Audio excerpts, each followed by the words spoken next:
the CEO Thank you. of Denver Hospice. Thank you. Thank you. I'm sorry. You know, even in the large type, no teleprompter, I'm lost. But I do run it with a foot pedal these days. I'm learning to multitask. Thank you so much, Kim. And I want to say a special thank you to Barry and Jay and Lee Reichert and all the wonderful people at this law firm for so graciously hosting this special evening. And I also want to just say it has been my privilege now for 10 years to work with the angels, and they are, Denver Hospice. And I certainly hope that at some point some of that angel dust rubs off on me, but so far that we're working on it. But it is definitely a privilege. I thank so many of you for coming out tonight to support the Denver Hospice. We are the 5th hospice formed in the United States back in the late 70s when the hospice movement was starting. And we're the largest and most experienced hospice in the state of Colorado. And our job has been for these past 31 years, and still remains, to do everything in our power to alleviate pain, to listen to concerns, to lift the burdens and the spirits of the nearly 900 patients of hospice and palliative care that we serve each and every day. And along with that, the spirits and the burdens of their family members, just as importantly. So in my 10 years, I have to tell you that I think this is indeed the most exciting day I've had in my history here. And it is an announcement of a long-awaited and a much-needed dream for this community. Our campaign will help us fund a world-class healthcare hospice facility, as you've heard. And it will also be the only one in Denver proper, centrally located at Lowry, near Anschutz, but not in Anschutz, because you could never find your way around there. So please, we're a little more accessible, as hopefully you noticed. And that's the only time I will ever correct the mayor. But it will be a lovely, peaceful, home-like setting to serve the absolute most vulnerable, those who are too ill and fragile to be able to be maintained at home, where most of our 900 patients are. In our 31 years of serving this community, we've seen over 50,000 patients along with their families, and to date, we have not asked this community for capital. This is our first time. And we're doing this, as John said, because it's not only to serve the most needy and vulnerable populations now, but for generations to come, including me as a definite boomer. We will see a huge surge in demand for these and needs for these services in the future. We're very proud that of all of our patients, over 25% are military combat veterans.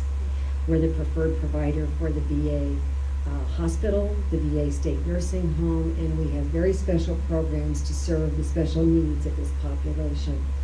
And it is as we approach Veterans Day to celebrate next week.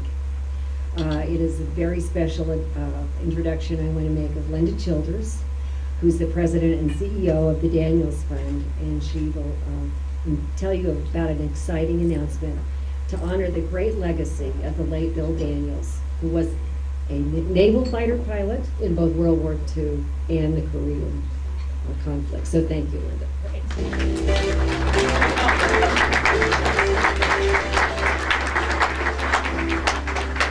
Well, I know Bev's one of those angels. And when Bev and Mike and Ed started sharing with the Daniels Fund their vision for this wonderful facility, it didn't take us very long to get excited about it at all. And when Sparky Turner brought this idea to our board, and then added this caveat about this veterans wing, I cannot tell you how excited our board was to say, boy, would our guy like this. Bill Daniels put more thought, I think, into what he wanted his foundation to fund than just about anyone I've run into, frankly.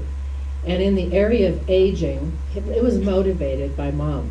Mom was the guiding light in Bill's life, and he adored her.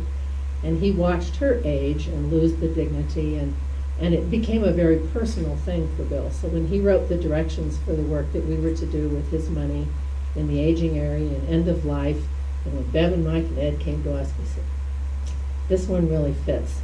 So we would like to share with you tonight that the Daniels Fund is not prepared, we're gonna do it. We're gonna commit $1.5 million to the project. I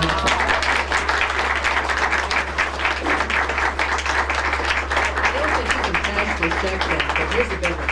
I might try.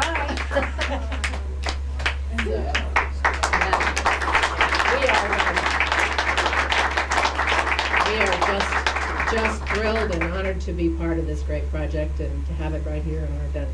So there you are. Thank you, ma'am.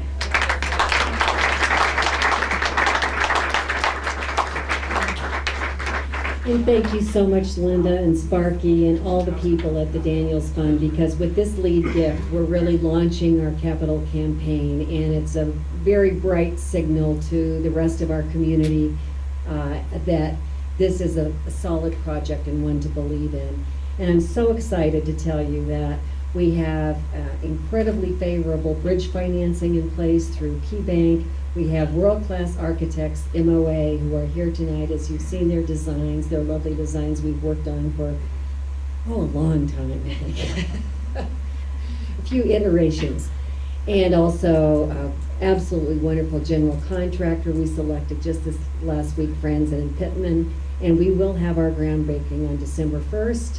And we actually, due to the great bid of Franzen and Pittman, expect to be open by the end of October in 2010. So we're going to be ahead of budget and ahead of the timetable. That's our intention and our goal. So thank you for your interest and your support. We hope that you will join us in the future in supporting this campaign with your generous opportunities of gifts.